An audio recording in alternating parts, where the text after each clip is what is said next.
What's going on, people? This is Alex Thorne, former professional wrestling champion, owner of Thorne Fitness Personal Training, and author of I Am Thorne, How I Broke the Chains of Mediocrity and Learned How to Live to Win. This is my 2-week review of the Oneplus 6. Now, first thing I want to tackle with this phone, I don't want to waste any time, is this beautiful screen. I don't know if you noticed how quick that was. And yes, I am using the fingerprint scanner. Let's see if we can see that. Bam. Let's do it again, how quick that is. I find that to be a lot nicer and a lot better than the face unlock on here. The face unlock is blazing fast, but I have to say it got annoying for me because sometimes, just sometimes, I actually want to tap on the screen, see my notifications, expand, and get out. I don't want to all the time have it instantly unlock and go to the home screen, because then I got to do an extra step, come over here, do this, blah blah blah. This method right here allows me to turn it on, look at it, do what I got to do. And as you'll notice as well, I am rocking a Ring K case. That's a RINGKE. It's a beautiful case for this OnePlus, and I'm rocking it because this phone is so incredibly slippery. It will slip out of your hand and it'll slip off of surfaces. Thank God that this has a lip that you can put it on, and therefore you don't have to worry about much. Outside of that, I wanted to talk about this beautiful 6.28 inch OLED screen. Now, it's basically a 1080p screen. We can get into logistics, but it's a 1080p screen. And if you're not comparing it to something like the S9, the Note 8, the Pixel 2 XL, or the iPhone X, then this is an absolutely gorgeous screen. And if you're away from those screens long enough, you will love this screen. But if you're comparing it directly, you indeed will see flaws in this screen. But I love how extremely bright the phone is, and oftentimes I have to find myself turning it down right around here, and even then it's still a really good brightness. Something that's really important with any phone at all is going to be call quality, and the OnePlus 6 definitely has it. Something I can comment on is this single bottom firing speaker right there. That's something I can definitely comment on. At first it really bothered me, but after a while you just get used to it. It's a very loud mono speaker, but it's actually a good speaker. It's not as bad as it sounds the first time you hear it. You get used to it. Just like the 1080p screen, you get used to it. If you're rocking this phone, which is absolutely gorgeous, this pearl white, silk white finish is insanely amazing. Probably one of the most gorgeous phones I've ever held in my life. Right next to the Essential phone, just feels awesome in the hand. The one thing about the OnePlus 6 is the speed you need. This phone does not slow down one bit at all, like ever. I haven't experienced any stuttering when it comes to watching movies, multitasking, or anything like that. I haven't experienced any issues whatsoever. Playing games is fast, smooth, it's beautiful on the screen as well. So there's no complaints there. You know, usually hype is hype, but OnePlus delivered with the speed you need, certainly on this device. Something that's really cool, since I was kind of talking about the screen, but I skipped it earlier, is the new gesture navigations. If you notice, I don't have the back button and the multi-window and home button here.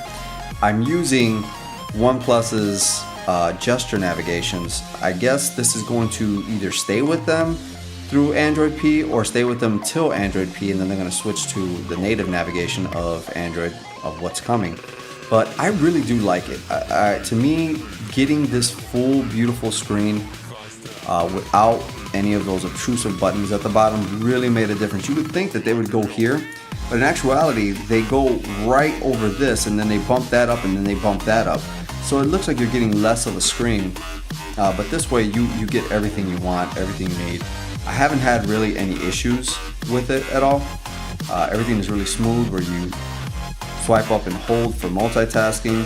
Give it one swipe in the middle to go home. And then if you're in an app, let's go over here. If you're actually in an app, you can just swipe from any side to go back. Let's talk about gaming mode. Gaming mode is really cool on this phone, and I found it to be really, helpful over something like my Pixel 2 XL. Do not disturb mode is on my Pixel 2 XL, but on the OnePlus 6 they have something dedicated called gaming mode, where it will restrict data access to other apps and just focus more of your data on the app you're opening. So if you're watching you can pretty much put any app to be on gaming mode. It doesn't just have to be video games. But I usually choose something like entertainment apps, Netflix, Hulu, Vudu, and then of course gaming as well. And you can even set it to where if you're playing a game and gaming mode kicks on, if somebody calls you, it'll automatically answer through the speakerphone for you. That way you're not disturbed in the middle of your game of having to, click around and do anything. So that's a really, really cool feature. The one thing everybody talks about on any phone is the camera. And the OnePlus 6 camera is really good for its price. But once you put it up against, and because we're snobs about this, right? When you're a phone reviewer or you love tech, you become very snobby about certain things. You cannot put it up against a Pixel 2, a Samsung S9, or a iPhone X. The portrait mode in the front is okay. It does need some work. The portrait mode in the rear does work pretty well, but I'm gonna put up some camera comparisons, and what it does is it starts to smoothen out skin quite a bit. Since we're talking about the camera, I want to say that while the photo mode cannot compete with something of a Pixel 2 XL, the design of the camera app absolutely can. The fact that you have portrait here, photo right here, and then video right along here is just really, really awesome. You can turn it around, instantly see that. You can get to your options right there. Your settings are up in that little corner right over there. It's just really an intuitive app and really good. Something I wanted to talk about is a feature of this phone, which is slow motion. Now on the screen, you're gonna see a 720p at 480 hertz and then a 1080p at 240 hertz, and they both look astonishing. They both look amazing. The 1080p 240 is really, really cool. And when you bring down the quality to slow it down even more for a 720p 480, yes, it'll get slower, but you kind of lose some of the details. So honestly, 240 at 1080 is amazing. And then you have the camera in general. The camera tends to crop in. I like it quite a bit. It just feels right. I don't know why. I just feel like if I was going to edit something post, I would probably bring in the camera that close.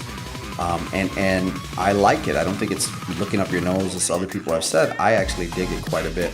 And then the rear camera tends to go kind of crop in a little bit as well. But what I did want to say is I never used the camera in 4K. I only used it in 1080p 60. I just didn't find a reason to use 4K. I thought the colors looked and the stabilization looked amazing in 1080p, and therefore I stuck with it. All in all, this phone, this particular model, the Silk White model, comes in at $579, 8 gigs of RAM, and 128 gigs of storage. It's got a Snapdragon 845. These are beast specs, and these are specs that consistently OnePlus will deliver. When you get a OnePlus phone, you're always going to have just the fastest and the most updated specs around. And this phone, honestly, compared to other phones, it will, in speed, it will kick their ass. This phone is easy to fall in love with. And for $579, it starts at $529 with 64 gigs of storage and 6 gigs of RAM.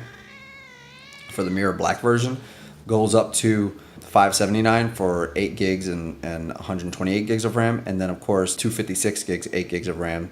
That goes for I believe it's $629. At any rate, this phone is worth it. But I will say, if you have a Pixel 2 XL an S9 or an iPhone X, you don't need to run out and get the OnePlus 6. I would say wait for the 6T. Now that it is a glass back phone, I'm sure that they're going to do wireless charging very soon. I'm sure they're going to add dual front-facing speakers, or maybe even a speaker up here in the top and then a speaker at the bottom. They might even upgrade to a 2K screen. You just never know. They're testing things little by little. It is a mid-tier phone with flagship specs. If it was a true flagship, it would have a 4K screen, it would have dual speakers, it would have a better camera, it would have water resistance, and it would have wireless charging. But it doesn't, and that's okay. If you want to save money and have an absolutely similar experience to flagships, but just missing some of the features, go with the OnePlus. You can't lose. They did an amazing job. So that's my review of the OnePlus 6. Thanks for sticking in there with me. I think it's an amazing phone. I'm going to stick to my Pixel 2 XL only because I have the Pixel 2 XL already. If you're looking for a new phone, it's a definite winner. That being said, I'm Alex Thorne, former professional wrestling champion in the Midwest scene, owner of Thorne Fitness Personal Training, and author of I Am Thorne, available on Amazon Kindle and Amazon.com. You can follow me at Ultimate Thorne on Twitter, Instagram, and Facebook. That being said, live to win.